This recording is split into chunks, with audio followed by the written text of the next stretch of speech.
Ani khatung male subrai ji suno thimani ulomo mothang jang nano Ani khatung male chukha sakawo thimani ulomo mothang jang nano Pui tu khlai nai bebak brongo mothang ti sana Pai thang ni asalo subrai ji sule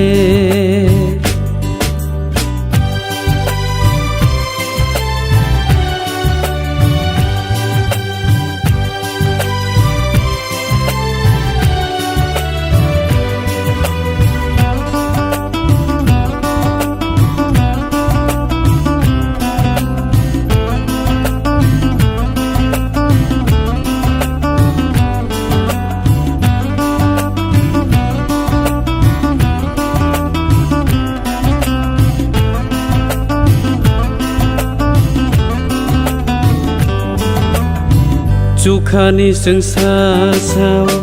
bemak shenam ja tong thong ma bai kuplung aro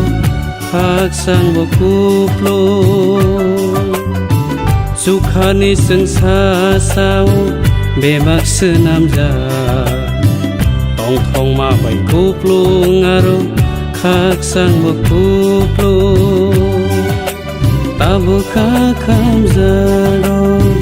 Aro mukti huai rizanga Tabog leng sang borogro Aro leng lama mana Tabu kakam zaro Aro mukti huai rizanga Tabog leng sang borogro Aro leng lama mana Ani khatung male Subrai ji suno thimani ulomo mothang jang nano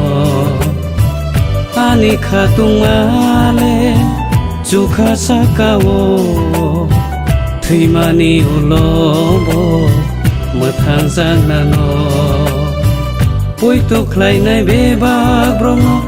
mothang ti sana Pai thang ni asalo subrai ji sule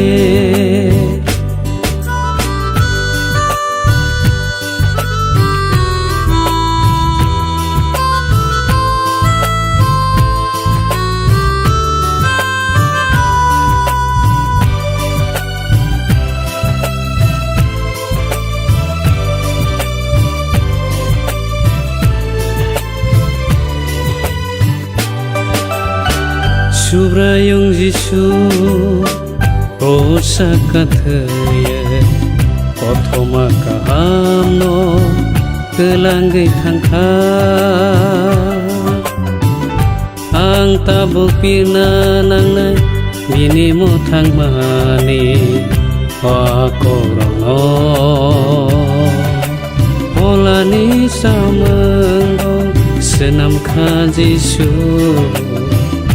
Mor brung tong thong suk no hao Holani tong thai bo senam kha Jisu Mor brung tong thong suk no hao Ani khatung male subrai ji suno thimani ulomo mothang jang nano Ani khatung male chukha sakawo thimani ulomo mothang jang nano Pui tu khlai nai bebak brongo